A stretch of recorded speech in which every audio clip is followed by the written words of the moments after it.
All right, welcome back to another recording of the Elevate Media Podcast. I'm Chris Anderson, your host. Today, we're going to be diving into a topic that I am very unfamiliar with. And so I'm excited to learn.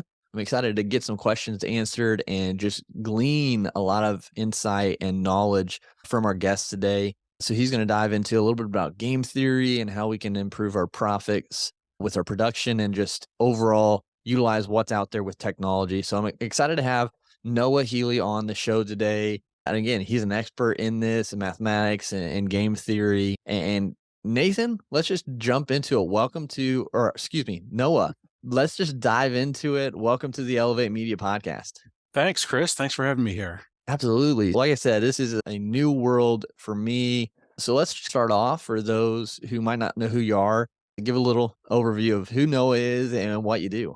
Sure. Noah Healy, and I do algorithmic design and basically computational mathematics. So that gets into figuring out how to make computers more effective at what they're doing.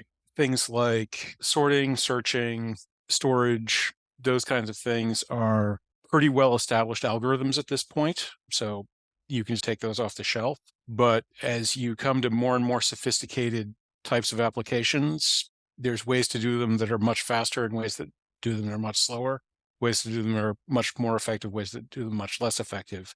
In particular, where my expertise with game theory is starting to become highly relevant is that now that AI is catching up to people's darkest fears, we get into what's sometimes known as the alignment problem, where it's actually relatively difficult to get an AI system to do what you want it to do. And that's actually part and parcel of the same fact that it's actually hard to get a human being to do what you want them to do. And so that's where game theory steps in. Game theory, I mentioned this to you before the call, but game theory is the mathematics of strategy. And so what it allows us to do is design algorithms that will achieve outcomes based on the interests or hidden activities or whatever of the agents involved.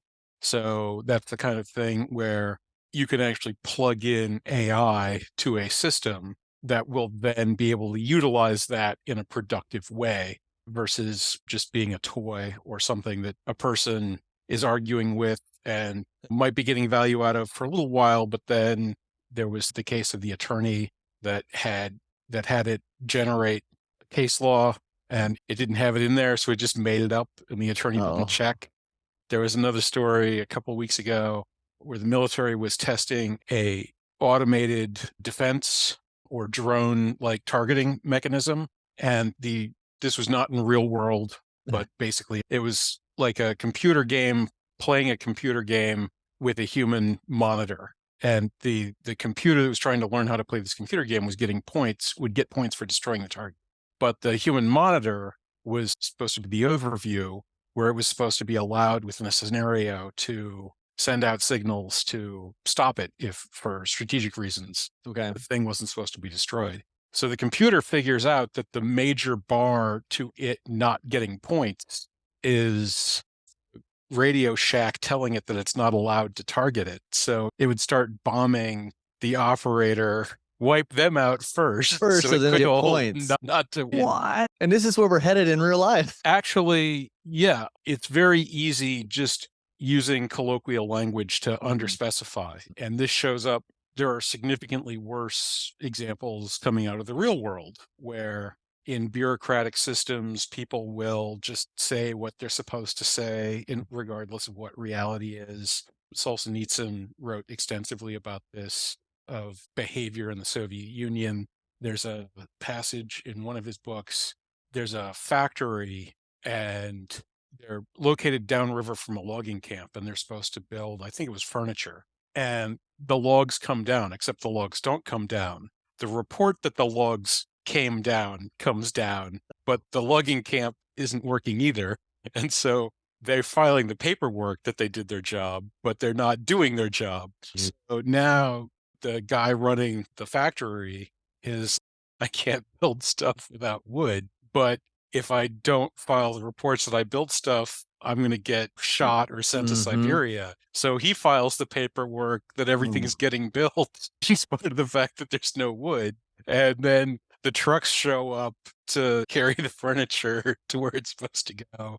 Oh, And goodness. they file the paper. So these trucks are driving across Russia empty, paperwork saying that they're full. Oh, wow. So that's crazy. And I think it ties into AI because I think AI, all that, they'll outlearn us. They'll be able to outthink us and do things like that. But they learn from us too, which is scary, the regard you just mentioned. And so, how does this game theory in the business world, how does it coincide? How can entrepreneurs look at game theory to improve their processes, their business, the outcomes that they get? There's a handful of sort of basic games that have been developed to help people ease their way in, and they have little stories attached to them to help people understand what's going on. And the four central ones are all two-player games where people have sort of two choices, and they are the Stag Hunt, the Battle of the Sexes, Prisoner's Dilemma, and Chicken. And two of these games, the first two, are coordination or cooperative games. Uh-huh. And that's what my company is based on, is that markets are coordination games. Markets work because people are coming together. But just because people are coming together, that doesn't mean that they have unified interests. They don't all want the Mhm. same thing. They all want everyone to want the same thing. But what that thing is could be different between them. Mm. And that's where the Battle of the Sexes game comes in. That notion is two people are going to go on a date. They don't know which venue they're going to go to. They're each going to independently leave and go to either the ball game or the opera. They'd rather be together, but the guy would rather be at the ball game and the girl would rather be at the opera. And this brings up the first odd thing that game theory teaches us, Mm. which is that in a cooperative environment, restricting your own choices can actually lead to better outcomes. Hmm. So if the girl arranges for the guy to know that she's allergic to peanuts and will never be able to go to the ball game, and therefore he knows that she'll be at the opera, his game now devolves to, I'm going to go to one of the two and I don't know where she's going to be, to I'm going to go to the ball game by myself or go to the date with my girl at the opera. I want to be on a date, so I'm going to the opera. And a lot of times as entrepreneurs, we focus on flexibility, strategic options, keeping things available. Actually, having not just a code of conduct, but a public code of conduct that you build up a reputation around and people know what you're going to do means that in these cooperative scenarios, when you're going to be behaving in ways that are in your interests, which is perfectly fine, people are going to know that. And when their interests coincide with agreeing with you, then suddenly the advantage for them will be to agree with you in ways that benefit you. And so there's a there's an advantage that comes out there from those sorts of. Interesting. So how could someone what would be the first step? Just creating that code of conduct, that system that is out there? Well, standard and useful codes of conduct are ethical systems, so Mm, mhm. obviously that's a pretty straightforward thing to do. One of the sort of naive things that comes out is that sort of evil has an advantage over good because evil can do whatever they want and good can only do good things. But this sort of shows off the fact that if you're in a situation where coordination is a value, the fact that you can do anything is actually a disadvantage. And Hmm. since most of the good things that happen as a result of working together or being part of a broader group or culture, that's why, in general, historically speaking, good keeps triumphing because the ability to operate within systems where you have that collateral advantage is greater than simply the ability to win one-on-one scenarios that you get yourself into. Interesting. So can you dive in that a little bit more and explain the benefit of that? That actually leads directly into how my technology works. Okay. The existing marketplace offers total strategic freedom.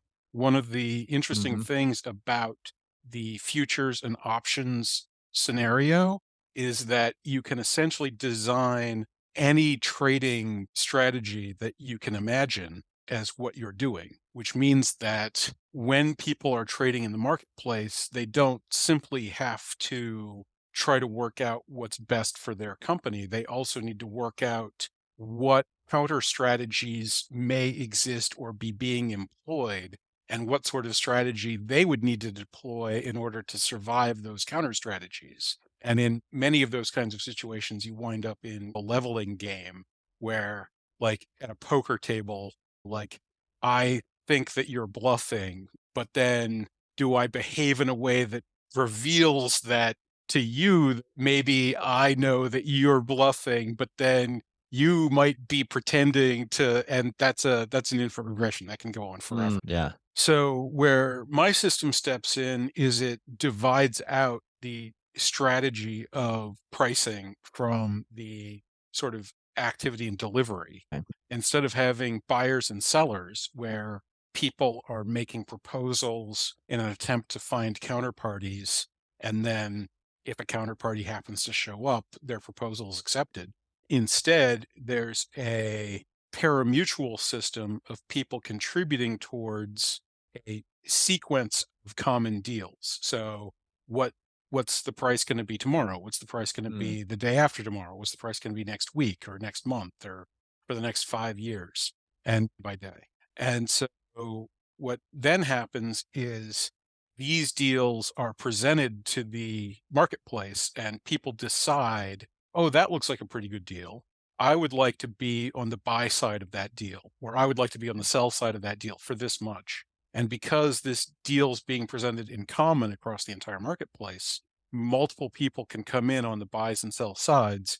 And that gives you your pool of players, gives you the sort of liquidity and stability that just in case, your specific counterparty gets a flat tire or just did the math wrong or something like that's not going to harm you very much because there's a pool of counterparties that you're actually trading with.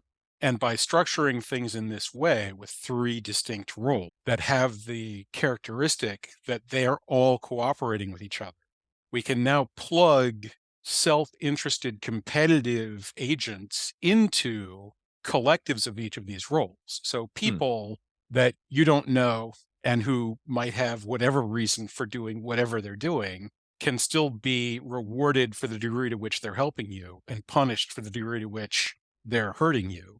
And then that system becomes something that AIs can profitably be added to. If people can come up with systems that can predict what the future price schemes should look like better than other people, then they can plug that system in and cause the entire marketplace to become more efficient, mm, more safe, higher profitability because the alignment of what that AI is trying to maximize its own income and the benefit across the broader marketplace have now come into sync because you've mm, designed it that way. And so that works for people, but it also works for these even harder to deal with AI systems that are coming online. And is in contrast, AI systems have been coming onto line in the existing marketplace for decades now, and the result has largely been the markets becoming much less stable over over time. And we can see that incidents like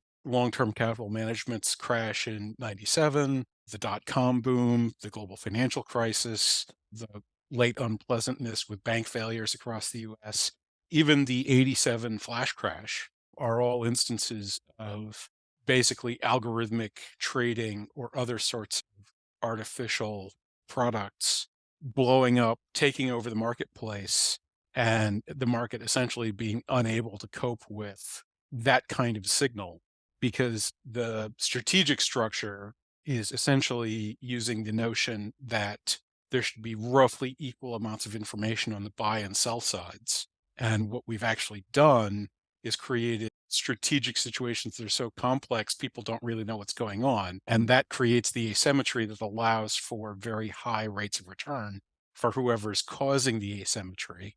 But that in itself is actually diminishing the utility of the marketplace in general of stabilizing and planning our economy for us, which is what we're actually paying it to do. Wow. So do you think there's still a gap then I would say, in how we're using AI with game theory. Am I understanding that right? Oh, absolutely. Yes. This particular phase of AI is in pretty early stages. There's been actually quite a few fairly fundamental advances over the last decade or so that have really kicked AI to a much higher level, not least of which is the ongoing improvement in processor density and speeds, meaning that this sort of neural net style idea, which has been around for quite some time. The 60s, maybe in the late 50s, the like synaptotron or something like that was first proposed. But when you're talking about the processor of a pocket calculator, there's only so many of those calculations you can do. So developments to make those calculations radically more efficient, to have just a lot more computer hardware in order to carry them out, have really changed the game. But also, there's been other sorts of changes in how we actually do the training. In early days, it could learn from people, but since it needs examples, human beings would have to provide perhaps more examples than it would be practical for us to do in our own lifetime. Various kinds of reinforcement learning and other kinds of training designs have been created to allow the systems to take simple rule sets and train themselves up on those rule sets. And that greatly accelerated the rate at which these developments happen. That essentially redefined how game AI works. Before this development, computers were better than people at chess, but they were significantly better, but the way they played was so different from the way we played. There was limited utility in learning from the machine how to play chess better. Since then, not only have they become fantastically better than we are at chess, but they're also getting at an insane rate of speed. And the way they now play chess is a mechanism that, in some ways, is providing new insights into the game. There are people who can watch the computer games and abstract new principles about chess that our best chess players are good enough to add to their style of game and Wow. make themselves better at chess as well. Huh. So there's this kind of bootstrapping effect where not only can it bootstrap itself and teach itself to be better and better, but the way that it's learning how to play now is something that we can latch onto. And while it is indeed pulling away from us, it's also pulling us incrementally forward. And Or this is not just happening in chess. Go, poker, other games are experiencing these renaissances where human beings are no longer capable of producing top end play, but computers are producing super top end play in ways that top end players can actually improve their own games by seeing new ideas or imputing ideaness to new things that they're seeing patterns of. and that's a crazy thing. I think about the future, what it looks like, and with all this technology, and hopefully it's peaceful and not like an iRobot type thing or something. But The thing I like to say is that our AIs are not quite so dangerous in sort of the Skynet Frankenstein robot, which the movie and the book are, they bought the title of the book and slapped it onto a completely different story, mm, essentially. But they're not dangerous so much in those senses.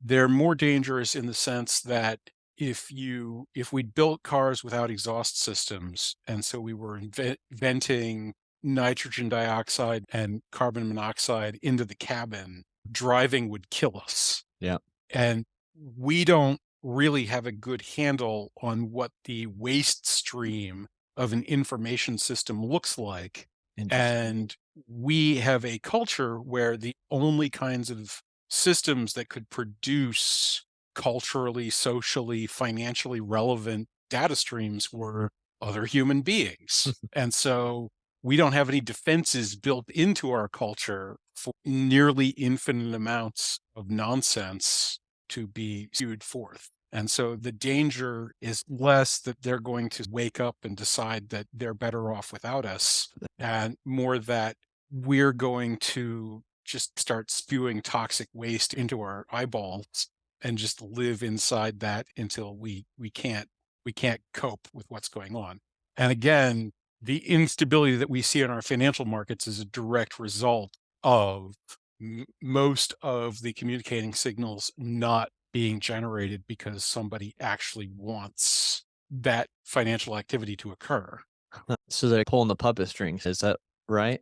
No, it's more of a noise situation. Okay. Okay. So if you go to a concert, it's because you want to hear what's going on. If you go to a movie, you want to be entertained. Mhm. If you go to a political rally or a marketplace, it's because you want to experience those types of things. And we have a society where communication is critical. And so we have financial markets or political rallies or church or Mhm. other social cultural forums for these things to happen. But we have Twitter and Facebook and Google and hedge funds that have co-located supercomputers that are measured light speed distances away from Yeah. the core and all these other things. And what they're doing is it's not the person next to you at the theater whose phone rings. It's the person next to you at the theater who has assembled like 6 million wall of sound style, like 60s rock band things and a laser show. And they want you to be looking at whatever they want you to be looking at. Mm. And there's another million people that also want that. And they're all simultaneously trying to insert in the experience that you actually went to go buy and pay for. Interesting. And that's what we don't have a defense mechanism against. So almost there, it's just getting too much information input into it to figure out, so it's get distracted kind of thing? Like, my Yeah, mind went to whenever they're trying to take down this robot or this electric system, they just input a bunch of data and they overwhelm it kinda thing, and it short circuits or whatever. there's nothing special about the robot in that respect. Okay. You work the same way. Mhm. This was, I believe, essentially discovered during the Korean War with fighter pilots. Okay. As airplane technology progressed, they basically put more and more things in the cockpit to give the person control over the entire airplane. And so as the jet age and the jet age dogfighting happened, we hit the top end of human attention, Mhm. even for people who are specifically selected and trained for being very good at that kind of thing. And there were incidents that occurred where people were getting instructions from like over the radio from the ground saying, hey, you have to do X, Y, or Z.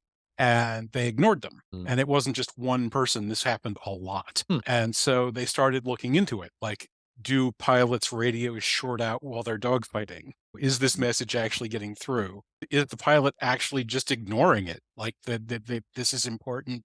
They're not paying attention. It turns out that actually, once the brain gets highly focused and is prioritizing and has more incoming signals than it can cope with, it starts sorting out and deciding what's important to pay attention to, what isn't Mhm. important to pay attention to. And it stops processing into your consciousness some of your inputs. Okay. You're in a life or death situation, you can't smell anymore because Hmm. you need to see this guy with a knife that's coming at you.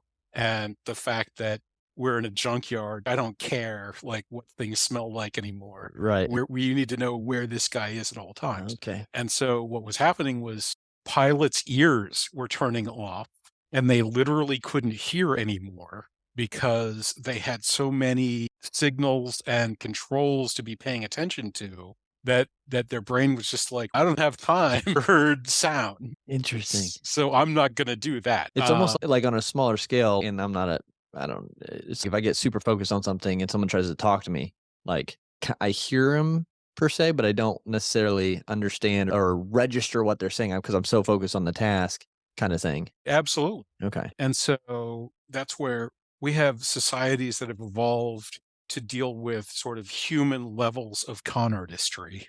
And we're not that great at it, obviously, but everything that everybody says isn't only lies. And that a lot of that has come down to the fact that we've developed various protocols like science or ignoring people who BS constantly and stuff like that. Thank you to Noah Healy for being on the Elevate Media podcast. To learn more about AI and game theory, connect with Noah on LinkedIn.